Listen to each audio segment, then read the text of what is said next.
Hej og velkommen til endnu et afsnit af Det Lysblå Fællesskab. Vi har jo bevidnet en kamp spillet på Old Trafford, en 0-0'er, og jeg har samlet, så vi er 4 citizens i alt, og jeg er jo lidt overrasket over, at alle er vågne, fordi at det var da godt nok en af de kedeligere kampe. Selv min kæreste måtte sige, og hun aner intet om fodbold, at det her er ikke en lidt kedelig kamp. Den var nemlig sindssygt kedelig. Og var det ikke også sådan, I havde det? Jo, voldsomt kedelig kamp. Ren snusfest, desværre. Jeg sad jo noget mødeværk, så det passer mig fint. Det var en kedelig kamp, for jeg sad og så den lidt under bordet. Men det var en skuffende kamp i forhold til resultatet, men i forhold til den plads, vi ligger på nu, er det egentlig okay, som Morten vil sige. Ja, noget med. Sindssygt kedelig kamp. Altså hvad det har bygget op til sådan hele ugen, og det er 17:30 kamp, at det er derby, og så bliver det... Jeg er ikke så meget med, at det er 0-0, men det er den måde, at City griber kampen an på måske. Altså, det er kedeligt. Og så er det bare... det bliver lidt hårdt at se i 2 timer, at vores hold ikke engang gider at score målnagtigt. Jeg ved godt, det er på spidsen, men det er nærmest det, jeg sidder med tilbage i gemmeren.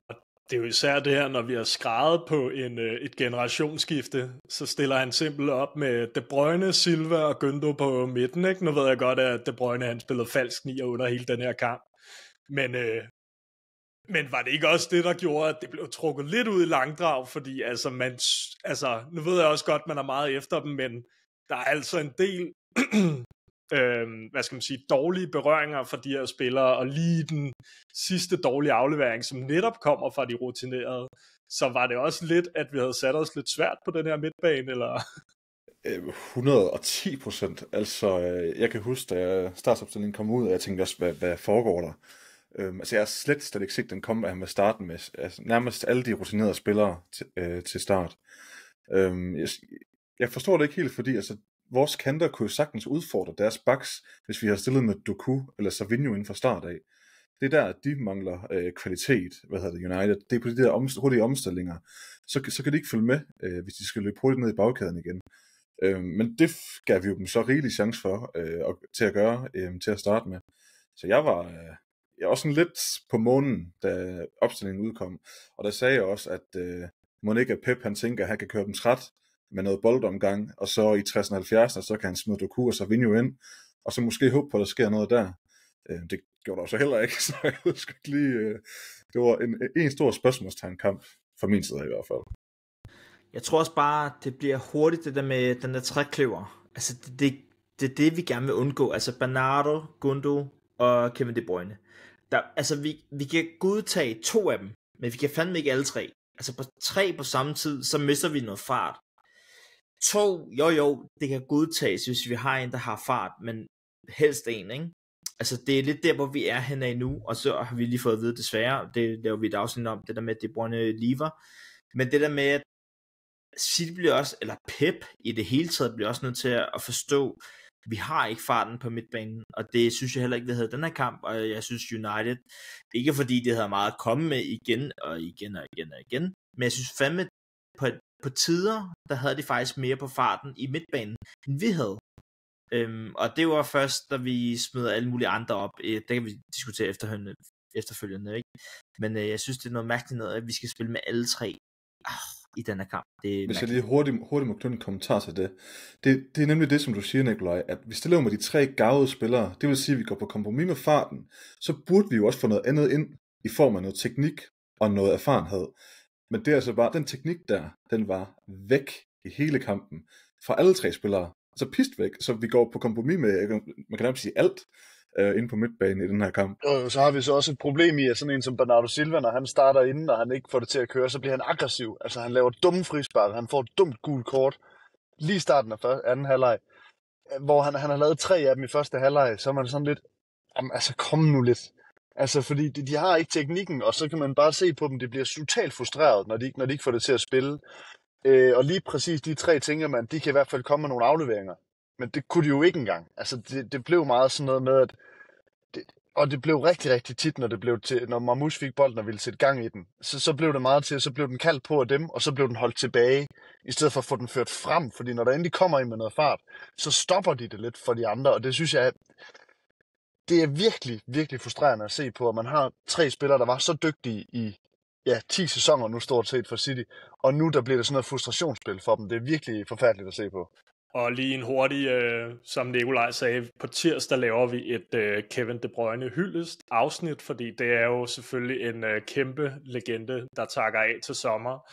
Men så hvis man føler, at vi ikke lige følger helt op på det, så er det altså derfor, at den får fuld skalle på tirsdag. Men så er vi jo nået til et segment, som jeg jo er blevet super glad for, og det er jo vores kære Nikolaj, der står for det, og det er jo gættenspiller. Ja, jeg er med igen.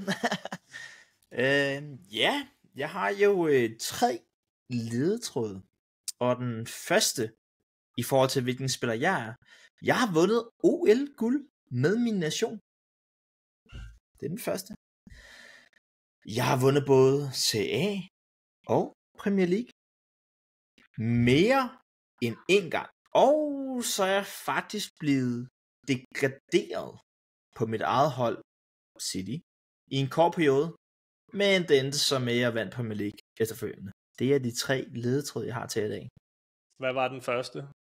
Det var, at jeg har vundet OL med min nation. Sådan. Det hjælper mig ikke en skid. Men,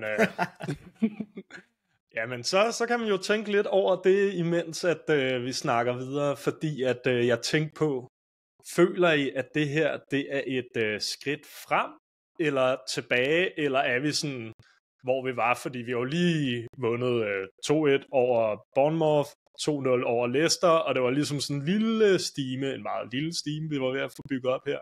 Og så kommer der altså den her 0-0'er, hvor altså, der bare ikke er noget offensivt, der sker rigtigt. Altså, jeg kan kun huske den der, hvor Foden han får den og laver et dårligt touch og ikke får afsluttet, hvor man tænker, 10 gange ud af 10 skal den der jo ind, og hvis han var i form, så havde han jo også gjort det, eller hvis det var en Haaland, så havde han jo bare siddet der, ikke? Men her, der altså, ja. Hvad tænker I? Er det sådan en kamp, hvor man føler, man rører lidt tilbage eller lidt frem, eller bare sådan, Altså, jeg sidder personligt tilbage med sådan ret en status quo-føling. Altså, om vi har spillet kampen eller ej, lige pt, så havde det været fuldstændig ligegyldigt jo. Sådan rent resultatmæssigt er det jo helt fint for os, føler jeg. For et derby er aldrig nogensinde en nem kamp. Og det er det tværtimod imod United. Altså, de sidste 2 kampe, vi har spillet mod dem, har vi jo tabt. Så i og for sig er det jo sådan set et godt nok resultat for os på papiret. Men man må også bare se bagspejlet af, at City burde jo være et bedre hold. Men det var vi bare ikke på dagen. Altså, og så er det hurtigt, det bliver sådan en indianerboldkamp. Og det var det bare i 90 minutter, desværre. Men ovenud set, så er jeg utilfreds med spillet, men jeg er tilfreds nok med resultatet. Ja, den er jeg helt enig i. Også som Morten han skriver ind på vores gruppe derinde, at vi har også et rigtig, rigtig nemt program, så at tage 1 point med herfra nu er godt for os. Men altså, vi ved også, hvorfor en kamp det er, når det er enten Casemiro eller Bruno Fernandes, der står til at få man of the match. Altså, hvis Casemiro er med i den snak, så har det også været en meget speciel kamp på begge mandskaber, fordi Casemiro har jo ikke spillet et topniveau fodbold i 2,5 år. Så jeg vil sige, det viser også lidt omkring kampbilledet, at det er ham, der står til at få den, men det så ender med at være Bruno Fernandes, ikke?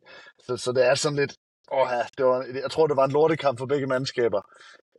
I hvert fald, hvis du ser på trænerne også, altså det var ved at hive skægget ud på sig selv i løbet af kampen, fordi det var jo, begge mandskaber kører jo fejl på fejl. Så resultatmæssigt godt for os, også i forhold til vores yderligere kampe, men kampbilledet var jo elendigt at se på. Altså, det var virkelig en skandale. Og jeg føler også, jeg føler lidt, vi fik serveret en matchbold, eller hvad skal man sige, sådan i forhold til top 5-4, fordi altså Arsenal spiller uafgjort, Nottingham Forest taber, Chelsea spiller uafgjort, altså alle, og Liverpool, dem når vi så ikke, men alle over os har ligesom smidt point, så hvis man kunne vinde her, så var det også nogle rigtig vigtige point i den. Samtidig så er alle dem, der er lige i røven på os, vundet, så det er også bare sådan en, damn, det bliver tæt det her, altså shit, hvor er det, hvor er det en vild, hvad skal man sige, subtop om de der tredje helt ned til, ja, hvad er det, 8. pladsen. Altså, alle kan bare inde på den der 5. plads, og det vil jo være katastrofalt, hvis det ikke bliver også. Altså, der er i hvert fald. Ja, altså vi har jo ikke set det her i 100 år efterhånden, føler jeg. Især med City, altså det der med, at vi skal til at være voldsomt nervøse, når vi går ind i de sidste 8-10 kampe her. Jeg sidder bare sådan tilbage og tænker, shit. Fordi vi ligger jo, altså bogstaveligt talt lige på kanten pt. Og som vi spiller på lige nu, så føler jeg, at vi skal prise os meget, meget, meget lykkelige over en 5. plads, når vi har spillet den her sæson færdig. Fordi vi har sådan nogle hold i røven, som i og væk spiller meget bedre fodbold, end vi gør, som både kan finde ud af at score, men også som kan finde ud af at forsvare. Newcastle, Brighton, Aston Villa, det er altså hold, man ikke skal kue af i den her sæson. Og så, ja, jeg ved ikke, jeg synes, det er sådan lidt... Jeg kan ikke helt sætte ord på, hvor vi ligger hen sådan rent spillemæssigt pt. Jeg synes, det er meget kamp til kamp. Spiller jo okay mod Leicester, men det er også et hold, der bare er fuldstændig væk i den her sæson, ikke? Spiller nogle gode kampe, for eksempel mod Newcastle, som ikke er så forfærdeligt lang tid siden alligevel. Men nogle af de samme spillere, som vi har i dag, det er meget, meget, meget sådan noget kamp til kamp resultat, vi har lige nu. Og jeg kan ikke helt finde ud af, om jeg skal være glad, eller om jeg skal være trist over den periode, vi er inde i lige nu. Der ved jeg ikke, hvad I tænker. Jeg tror bare, at det for helvede, det er jo også bare, når man har været i den epoke, det er jo også svært at komme ud af. Og mange af os, nu skal jeg passe på, hvad jeg siger, også fans, der har været inden Guardiola, som har oplevet de der opbygningsfaser. Vi ved godt, at det tager tid og sådan nogle ting, men jeg synes meget, at den her kamp på Old Trafford lagde I mærke til, at Uniteds fansene egentlig var glade for et 0-0 resultat. Altså der var, de udmagrede ikke for stadion. Altså de stod jo fandme og sang. Det var fantastisk, at det var 0-0 mod City i den forfatning, vi er i nu. Det synes jeg siger meget. Altså hvor hierarkiet er nu. Altså det er os, der på den store zone, vil jeg gerne anerkende at sige, fordi normalt set har United-fansene en vis stolthed, men den der, de viste i dag, den synes jeg, de viste lidt noget med, at vi er klar på en 0-0'er i bund og grund. Altså, de ligger nede og bunder tættere på, skulle jeg til at sige, nedrykningszonen inden en Europa League i øvrigt. Jeg ved ikke med jer, men tror du ikke også, der var lidt gang i dem fra deres side, fordi de var dem, der stod bedst til sidst? Altså, jeg føler, at men så har jeg også set en United-kamp med en, lad os sige, en Brentford, eller whatever. Der har ikke været lige så meget gang i den, så jeg føler, det er sådan lidt... Jeg har svært ved at skille lige for tiden i hvert fald, med de kære United-fans, må jeg indrømme. Jeg synes, det... Nu skal jeg ikke snakke for højt, men selvfølgelig, jeg synes det er normalt noget. Vi er jo også desværre så tilpas uheldige, vi har faktisk tabt sæsonen til United. Altså, kan man sige. De starter med at vinde første kamp med 1 mål, og nu slutter vi 0-0. Så reelt set, så kan United jo være glade, fordi de har jo slået os over hele sæsonen. For første gang i, meget lang tid, kan man sige. Så et eller andet sted, så kan jeg godt forstå, at de også er glade. Men jeg hørte så også nogle, altså kommentatorerne, de siger jo så også, at den Manchester, der spiller dårligst i år, det er City. Eller har det dårligste resultat i forhold til, hvad de plejer, det er City. Den køber jeg sgu ikke. Altså at være på 13. plads af Manchester United, det kan ikke være en godkendt sæson for nogen. Så hvad det angår, så tror jeg bare, at vi skal være glade for, at vi hedder 5. plads nu, og vi hedder 13. plads. Og så er vi så desværre, altså vi er jo der, hvor vi er heldige, at vi skal møde Aston Villa på hjemmebane. Og det er jo faktisk lidt en top 5 kamp for os, der sørger for, at vi kommer i den. Og vi er pisse uheldige, at Newcastle har 2 kampe i hånden. Altså det er sådan set det eneste, jeg frygter nu. Ja, jeg er sådan set også meget enig. Altså, det er ligesom om, at kadencen på hele holdet, den sådan er lidt af væk. Altså, det er sådan lidt en damptrummel, der ikke rigtig kan få nok olie. Altså, vi kan aldrig nogensinde komme i gang, føler jeg, når vi er i sådan en kamp her. Altså, vi burde simpelthen have så meget mere sult de sidste 20 minutter, end vi viser i dag. Og det kan jeg simpelthen ikke forstå, hvorfor den er væk lige pludselig. Mamouche synes jeg også, jeg synes bare ikke, han gør nok, og han får det svært, når Haaland ikke er med. Jeg synes virkelig, vi mangler Haaland i dag. Og der kan man også se, hvor vigtig han er for vores spillestil. Det så man også, altså for eksempel under Mancini og Pellegrini, der vandt vi jo i 11-12 stykker, men så taber vi det igen i 12-13, netop til United. Men så er det som om, at vi, i 13-14 eller 14-15, jeg kan ikke lige huske, men sæsonen efter, der vinder vi jo titlen igen. Og der ser vi også nogle spillere, der kan finde et ekstra gear i de kampe, hvor vi har en kadence, som er helt nede og køre. Jeg er også ret sikker på, at vi vinder over United 3-2 i Pellegrini-sæsonen. Vinder med 2 point eller sådan noget. Men den kadence, den er bare væk. I det her derby var den i hvert fald. Nu ved jeg godt, at vi har vundet 4 mesterskaber i streg, ikke? Men altså, jeg føler bare, at et derby, der er altid en nyfunden energi. Og det skal der være hos alle spillere, og den føler jeg bare var fuldstændig væk i dag. Og så skal du så sige, at vi er også i den situation, hvor halvdelen af vores markspillere spiller ud af position i forhold til, hvad de plejer. Det hjælper jo heller ikke nogen. Det kan godt være, at de måske er begyndt at spille mere sammen, end de gjorde før på grund af skaderne. Men altså, når en spiller, han spiller midtbane, så går man også ud fra, at han spiller midtbane, og ikke lige pludselig bliver venstreback, og Bernardo Silva går ned i defensiv midt. Og, altså, det blev rodet for vores spil, og jeg tror, det er det går ud over, fordi i starten af sæsonen var det meget mere lap af hullerne for alle skaderne, og lige nu der er det mere lap hullerne for dem, der er ude af form. Så der er jo ikke nogen af vores spillere, der reelt set har en chance for at gøre noget ordentligt på en bane, når de ikke spiller i deres rigtige position. Altså, De Bruyne som falsk nier, hvad fanden er det? Altså, det fatter jeg slet ikke. Især en spiller, hvor man snakker om, okay, når man er oppe i alderen, så er det godt, at de trækker lidt længere tilbage og kan styre spillet som den der dirigent, og det er der jo mange store fodboldspillere, der har fået noget ud af, fordi du netop mister farten, men har hjernen, så smider man bare op på toppen, hvor det bare er, rør bolden, få den videre, der er han jo spilleren, der gerne må lige få 3 berøringer, før han lige har set, hvor kan den bedst ryge hen, så jeg giver dig ret, og det er jo netop det, fordi der er også det der med, Kevin De Bruyne sidste derby, og han får lov til at starte, og så videre, men det blev jo ikke sådan en derbyfest for ham, som man håbede, men jeg tror bare, ja, det jo, siger jo også noget, at Pep lader ham spille sådan en situation, han ikke kender, fordi han har knowledge, men altså, det gik overhovedet ikke. Det må vi også bare sige. Der var en plan, det var dårligt. Er det ikke sådan, man kan sige det? Nikolaj. Der vil jeg bare lige sige, at jo, selvfølgelig, at man har håbet på, at De Bruyne kommer ind og laver sådan noget, fordi især når vi ved, at det er hans sidste derby selvfølgelig. Men hold nu op, altså, hvor er alle de andre spillere? Altså, hvor er alle de andre? Altså, det jeg mener, det er jo ikke kun De Bruynes skyld, altså, det er jo ikke, fordi I siger, det er De Bruynes skyld overhovedet, men der er jo ikke nogen, altså, City-spillere, der egentlig tager initiativet og siger, okay, nu går vi ud og vinder det her derby overhovedet. Det er jo, og det er lidt det, Martin siger, og det er det, Andreas siger. Altså, det er bare lidt, det er fandme ved modet. Altså, der er ikke nogen, der tager tæten og siger, nu tager vi den her derby og kom. Nu skruer vi i mål. Det er der ikke nogen, der gør. Så, den er også lidt hård for De Bruyne, vil jeg sige, hvis man skal lave sådan nogle øjne, og sige, kæft, jeg elsker dig, De Bruyne. Jeg må sige, vi har jo også et lige så stort problem i. Jeg glæder mig rigtig, rigtig meget til at høre pressemødet fra Pep omkring, hvad fanden planen egentlig var. For der var jo ikke nogen af vores spillere. Altså, vi havde 11 mand på banen, der ikke havde nogen plan. Altså, det var fedt spil, og det var kørt den rundt igen, som Frederik siger, det der håndboldhalløj, hvor man bare afleverer den og håber på, at den rammer en City-spiller, og så videre, og håber på, at den rammer en City-spiller.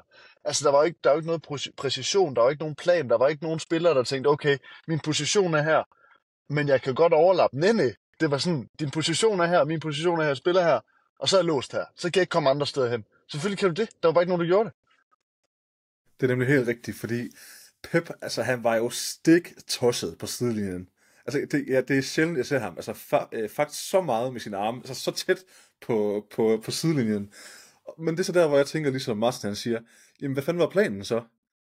Altså var det bare, at planen gik i vasken? Eller var det fordi, at selve taktikken, den bare var helt ud af synk? Fordi at den startopstilling, vi jo har, den er langsom. Altså, og jeg forstår det ikke, fordi at Marmoush, som spiller den rolle, som han også har haft en del gange i Frankfurt, spiller over for et forsvar, der er lort, sorry, men det er så ikke særlig godt. og der sker bare ingenting. Altså det er som om, at så flytter man Marmoush sådan lidt højre, venstre, alt efter hvor De Bruyne han lige ligger på banen. Så kommer De Bruyne op i et højt pres, sørger for, at Marmoush kan gå ud til venstre og dække den side af, få den gå ud til højre, Men en hurtig 1-2, så er de 3 spillere væk. Og så har vi altså bare en midtbane, hvor vi har 2 plus 30 spillere, som ikke kan løbe. Og så er vi bare solgt. Og jeg føler virkelig, at en spiller som Diaz, han redder os i dag. Altså, hvis vi ikke havde ham i dag, jeg tror helt sikkert, vi har tabt, fordi han har sådan nogle meget vigtige pareringer, og han er den eneste, jeg sådan kan se, der har en fight og en sult nede i den reelle bagkæde, for at stoppe dem fra at score i dag.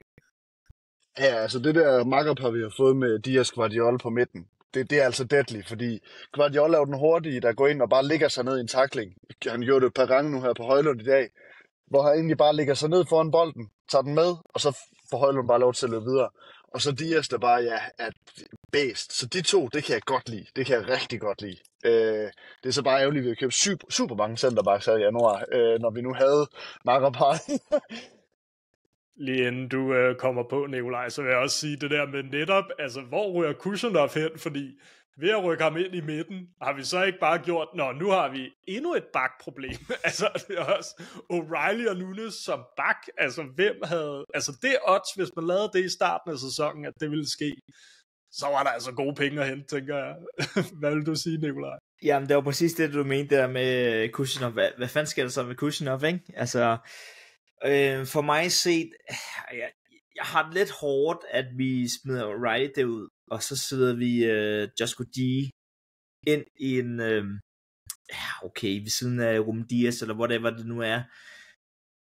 Når man tænker over, hvor godt Joshua G har gjort det i den venstrebacks position, han nu har haft, og de mål, han nu har været involveret i, så kan jeg bare ikke se, hvorfor vi skulle...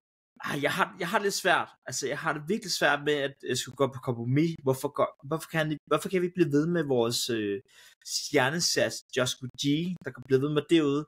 Nico O'Reilly, jo, vi ved alle muligt godt, at det er sådan en Rico Lewis runnerby, eller en type, der skal lave noget midtbane, et eller andet halløj. Jeg har det bare svært ved at sige, altså okay, rent spørgsmål, nu ved jeg godt, jeg snakker. Skal Nico O'Reilly overtage Joshua G's venstrebacks rolle for City næste sæson? 100% klart nej. Altså, jeg har en 4-back-kæde op i hovedet, og jeg kan simpelthen ikke se, hvorfor vi ikke bruger den. Og den hedder Guardiola på venstre, så hedder den Kusanov ved siden af ham, fordi Kusanov, han er stadigvæk en ung spiller, som stadigvæk kan lave fejl, men Guardiola, han er så sikker i sin boldomgang, at han vil være perfekt at have ved siden af ham. Så har vi Diaz ved siden af ham, og så har vi O'Reilly på højre. O'Reilly gør det pisse godt på en højre bak, og han driver bolden frem, og hvis han har Diaz ved siden af sig, som er en erfaren og dygtig boldspiller, jeg kan simpelthen ikke se, at vi har en bedre 4-bakkæde end den, og at vi så bruger, som du siger, Nunes på højre i dag, smider O'Reilly op på venstre. Jeg fatter det overhovedet ikke. Og jeg forstår slet ikke, at Kusanov, han bliver sparet i gåsøjne i den kamp her. Han var også i væk mod Leicester jo. Så jeg kan simpelthen ikke se logikken i at stille med den bagkæde, vi har i dag. Vi lukker ikke mål ind, det er klart. Men jeg føler bare, at den stærkeste faktor på et hold i den her sæson, det skal være bagkæden. Især hos os. Og jeg synes ikke, det er den stærkeste, vi stiller med. Det ved jeg ikke, hvad Martin tænker. For helvede, det er en lorteopstilling. Jeg så det allerede fra start af. Altså igen bare det der med, at man ser Foden, De Bruyne på toppen, det er jo ikke helt galt. Men altså en ting, jeg havde gjort omvendt, hvis det var mig, så havde jeg jo sat O'Reilly på midten, fordi vi står med de 2 langsomste mænd på midten overhovedet. Altså, vi snakker Kovacic og Gündogan. Havde man nu bare taget en af dem ud og givet den plads til O'Reilly, og så Guardiola tilbage på plads på venstre, så havde der sket meget mere på den venstre side, fordi så havde O'Reilly kunne trække med den vej sammen med Mamouche og ham. Fuck, det havde altså været en sindssyg side på venstre, hvis det havde sket. Men igen, så kan man bare se, nu har O'Reilly gjort det godt på venstre bak, så er det der, han spiller de næste par kampe. Altså, kom nu lidt. Altså, der må ske et eller andet. Vi bliver jo læst med det samme, når vi kommer med det der. Men er det ikke, fordi han har set Guardiola, han er et bedst derinde, så er det bare at få det bedste ud af de spillere, der alligevel... Men det er jo sjovt, vi synes jo bare, at Kusanov har spillet godt, så det er jo lidt ærgerligt, det er på bekostning af ham, men Guardiola, han er jo et monster. Altså, det der fysisk Premier League-monster, man gerne vil have i en CB. Jeg tror altså også, der er noget med Kusanov. Jeg er rimelig sikker på, at der ligger en lille smule skade på ham. Og jeg har læst en del medier efterhånden, Der er en grund til, at han ikke har spillet de sidste 2 kampe. Især fordi han har spillet alle kampe indtil det. Så jeg er ret sikker på, at han har haft en lille muskelskade umiddelbart. Og jeg er ret sikker på, at City de lukker dem lidt inden. De vil altså ikke komme ud med så meget. Men jeg er ret sikker på, at han har været en del lille bitte smule muskelskade. Ja, så var han vist også lidt syg op til træningen til Leicester, Ja, hvor han præcis, så blev skadet til kampen, så der var noget, så det er ikke, der var det er et ikke, fordi han eller ikke andet, bliver, det er jo ikke fordi han ikke bliver valgt, for jeg er ret sikker på at han bliver valgt every time, men han er en lille smule ikke sig selv. Men så tager jeg lige hele mit statement tilbage igen. Fair. Så den sidste vi ikke helt er kommet ind på, eller vi gjorde det lidt, men vi er kommet ind på alle jeg gerne ville, men så tænkte jeg Foden, fordi nu når man hører at KDB han skulle stoppe, og Nikolaj vi snakkede om shit mand, vores allesammens Stockport Iniesta, han tager jo bare den plads, og jeg er bare nået dertil hvor jeg tænker det gør han jo nok ikke. Først og fremmest så tror jeg altid at jeg har været sådan rimelig aktiv at sige at han kommer aldrig til at tage pladsen, fordi det er 2 vidt forskellige spillere. Det vil jeg rimelig pointere. Foden er jo en anden spiller end De Bruyne, og det er jo en helt anden, og vi ved alle sammen godt, alle os fans, hvem skal være den næste De Bruyne type? Skal det være Foden, og han er stadig ung, han har været 24 år eller sådan noget, 25? 24 stadig, og har 3 børn, det er jo alligevel vanvittigt, jeg har 2. Ja, men det er facts. Ja, det er facts, det er fandme facts. Men man kan ikke sammenligne dem, altså han skal have sin egen plads, og det er helt tiden sagt, at han skal være, Foden er en 10'er. Han skal ikke ud på kanterne. De Bruyne kunne spille både 8 og 10'er, kant, alle positioner kunne han spille, hver gang han har spillet bag sig. Udover 9'er. Tag det form, ja, udover 9'er selvfølgelig. Men det er det, jeg mener, Martin. Hver gang han har spillet bag sig og kan spille fremad, det er der, hvor han brillerer. Foden i sig selv kan godt have spillet bag sig og køre fremad. Så Foden i sig selv er en fantastisk spiller, og allerede her, Florian Wirtz kommer ikke til at erstatte Kevin De Bruyne. Er sagt her. Helt enig. Men jeg er også der, hvor jeg ser Foden sæson som over. Han skal virkelig bare have pause resten af sæsonen, og så skal han koncentrere sig om at komme tilbage i form.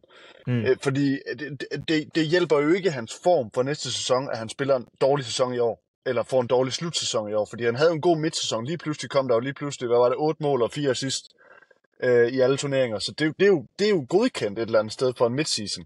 Men at have en dårlig start og have en dårlig slutning, og så skulle gå ind og måske skulle overtage en plads for en af de største midtbanespillere nogensinde i Premier League, så skal Pep også sige godt, så Phil, så tager du bænken nu, og du virkelig bare passer på dig selv, og du tænker over, hvad du render og laver.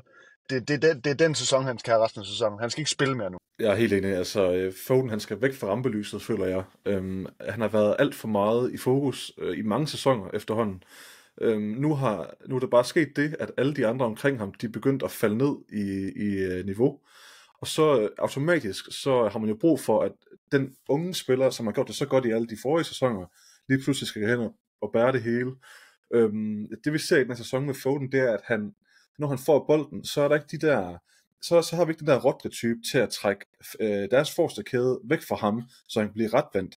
Der er alt for mange situationer, hvor han kommer til at stå med ryggen til mål, og så er det jo hurtigt en pasning tilbage til siden, så det er aldrig den der, hvor han kan komme ind, eller ud på kanten, trække ind i banen, og så komme ind med skud. Det ser vi ikke i den her sæson, og jeg føler, det er fordi, at vi er så presset på selve systemet i den her sæson. Altså, vi ved ikke, hvilke spillere, der skal tage hvilken rolle, især på midtbanen. Og så er det bare, at Foden, han bliver presset, og han er jo, som I siger, ung, kæmpe stor pres på skuldrene, så det vi skal beskytte ham, både som klub og som fangruppe lige pt. Fordi der er jo ikke nogen af os, der er i tvivl om hans talent, og alt, hvad han har opnået. Han har jo opnået alt, man kan opnå, hvad kan man sige, rent trofæmæssigt. Så for at viderebygge på hans talent, og på hans karriere, så er vi jo nødt til at, som Martin siger, give ham noget pause, sørge for, at han kan komme tilbage, og så må han brage igennem, når han kan brage igennem. Jamen, jeg giver dig ret i. Jeg tror, jeg ser det lidt det samme med Rico Lewis, det der, når spillerne omkring ikke toppræsterer, så ser man lige pludselig, at der er altså lidt mangler. Men når dem ved siden af dem toppræsterer, så er det også der, hvor man selv får lov til at shine, og han er jo stadig 24 år, så der er selvfølgelig meget, man kan bygge på. Jeg hører også lidt, Vending, at han skal hvile sig. Også fra de der børn, der skal noget søvn ind. Ikke mere nattetræning for ham. Nej, men altså, shit, det er mange børn. Det må man bare sige. Men i hvert fald, det vil jo også være lidt træt med at have så mange børn. Jeg ved det ikke, men det er nok ikke det. Så har vi fået vendt vores unge Stockport Iniesta, og så tænker jeg, at vi hopper over, og vi starter simpelthen med vores pep rage, fordi lad os da lige starte med at rage lidt, selvom vi har gjort det lidt igennem det her afsnit. Er der en, der vil starte? Den kan jeg godt tage. Jeg tror, det ryger til Bernardo Silva igen den her sæson. Ham har jeg givet et par stykker, men jeg synes simpelthen, han underpresterer gang på gang, og jeg kan ikke se, hvad han laver i en startelver. Jeg kan ikke se det. Altså, man kan ikke dække op, man kan ikke markere, man kan ikke takle, man kan ikke drible, man kan ikke få output. At der er intet at komme efter. Ikke on skid, så jeg fatter det simpelthen ikke. Sådan. Er der en, der vil følge op på den? Altså, jeg kan da godt tage den. Det er sgu en lille smule vemodigt, også set det lys af, at vi nok skal lave et afsnit om ham på tirsdag.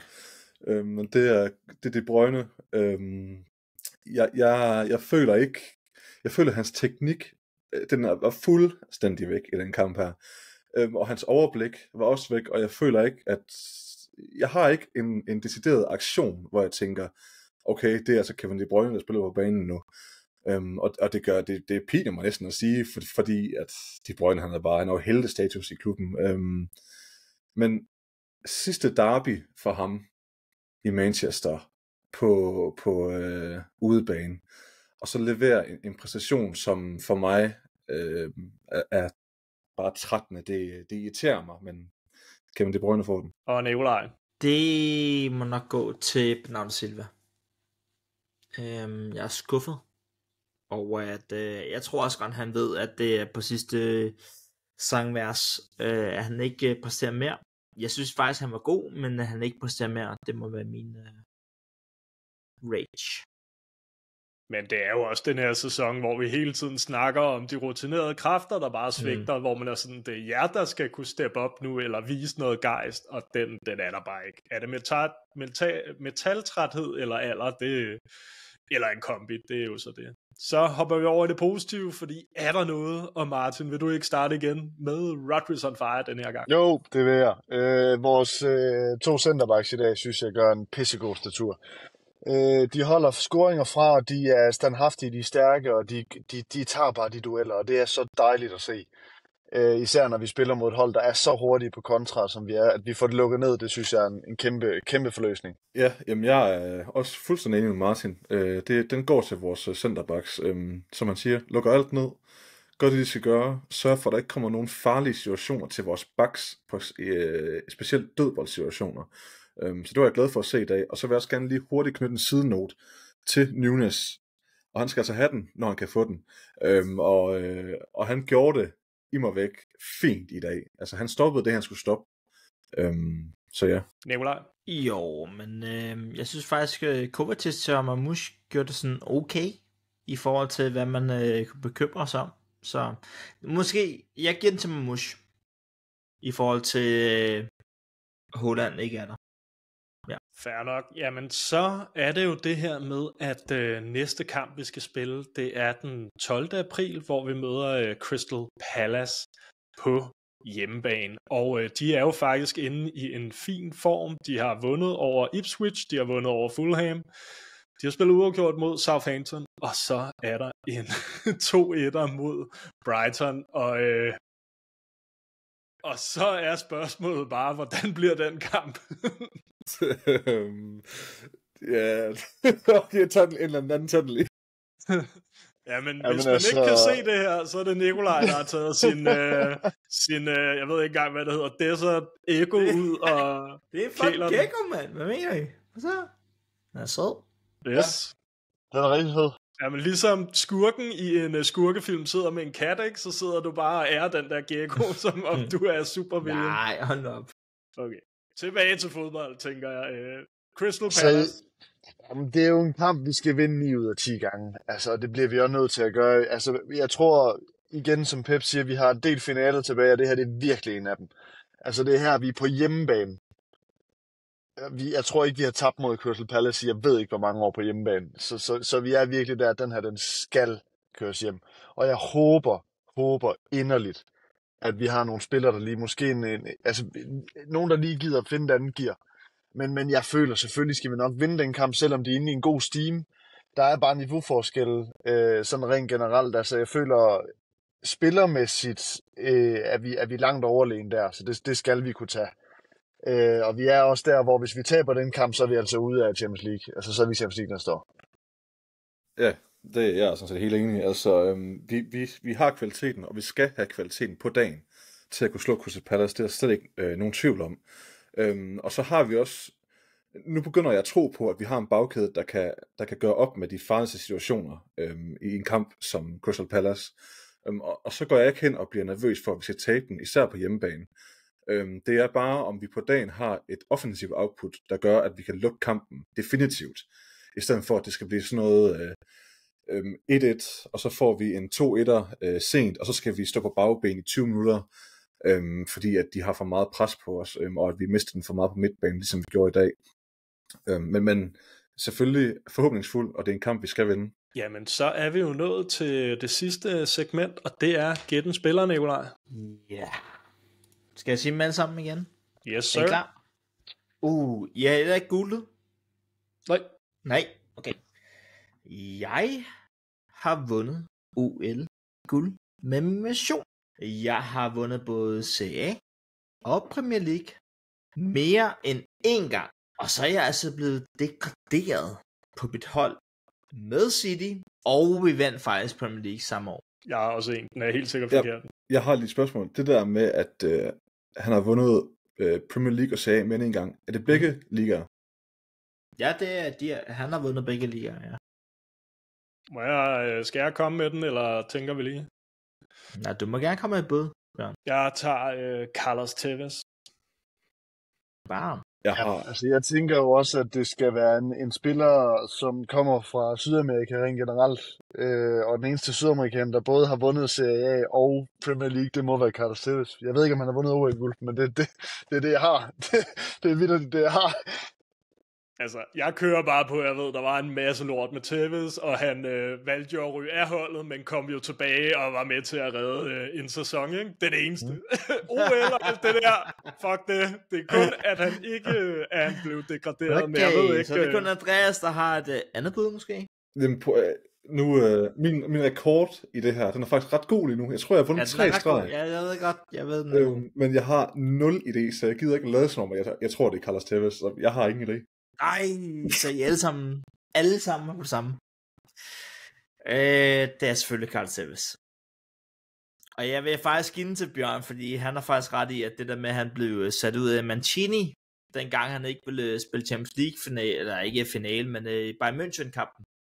Han ville ikke indskiftes, fordi han var fandme sur over, at han skulle træne så meget, altså løbe 50 minutter ude på sidelinjen, og så skal han fandme ikke indskiftes. Men Mancini kunne også godt se, at hvis man skulle vinde mesterskabet, skulle man også lige have Carlos Tevez ind i startelveren. Jeg kan bare huske, at han kom til Juventus dengang og vandt året efter. Der var alle sådan, hvorfor helvede skulle han ud? Altså, han vandt 2 år i træk i Juventus, ja. Ja, han gjorde nemlig så, og jeg var sådan, hvorfor helvede skulle han ud af truppen? Altså min næste ledetråd, hvis der var ingen af der kunne det var bare at sige, altså han har både været rød og blå. Jamen, så kunne man da. Jeg synes, det var nært i forhold til vores nedtakt her. Nej, men jeg nåede også lige at tænke sådan, vandt han 2 med City, men så tænkte jeg, han har sgu nok vundet noget over i den røde del. Ja, det har og så lavede han det forbudte skifte, og rest in peace, Fergie. Ja, vi må aldrig glemme hans stikpille på bussen, hvor han lige står med... Rest in peace. Ja. Og altså, var der en spiller, der havde så ret? Altså, han har set de næste 10 år ude i fremtiden, som ingen kunne gætte. Altså, det er sgu helt vildt. På en måde savner man dem der, altså også Balotelli, det der var bare noget pis, ikke? Men nu er fodboldspillere for professionelle, altså du får ikke det der mere, men det var sgu et sjovt hold. Der var noget personlighed, ikke? Altså sådan... Jamen, jeg tror, den City-spiller, jeg har savnet mest de sidste 15 år, det må være Balotelli. Altså, er du gal en figur? Jeg knuselsker hans mål, hvor han får bolden op, og så på hvor ind med skulderen. Jamen, det er klasse. Ja, der var han lidt selvfed, altså. Ja, men også dengang, hvor han prøvede at lave den der turn for at få den på hælen, og så den bare ryger 5 meter ved siden af. Og Ja, man er sådan, var... jeg glemmer aldrig, Mancini han bare stod. Dude, det var i USA, da han lavede den der. Det var i USA, hvor han lavede den til træning. Ja, en træningskamp, jeg kan godt huske det også. Så det var bare pillet af holdet, mand. Thiago stod lige ved siden af. Hvad fanden laver du, mand? Han røg direkte på bænken efter. Jo, det gjorde han. Ja. Men skide godt. Så tænker jeg, at vi lukker ned. Så er der bare at sige tusind tak til dig, Nikolaj, og din gecko. Ja, selv tak for færdig. Nej, du behøver ikke at hente den. Og tak til dig, Martin. Altså, hvis der er en død gecko hjemme med dig, fordi du træder på den, så er det altså ikke vores skyld, Nikolaj. Jeg siger det bare. Hav styr på din dyr. Og tak til dig, Andreas. Selv tak, det er altid en fornøjelse.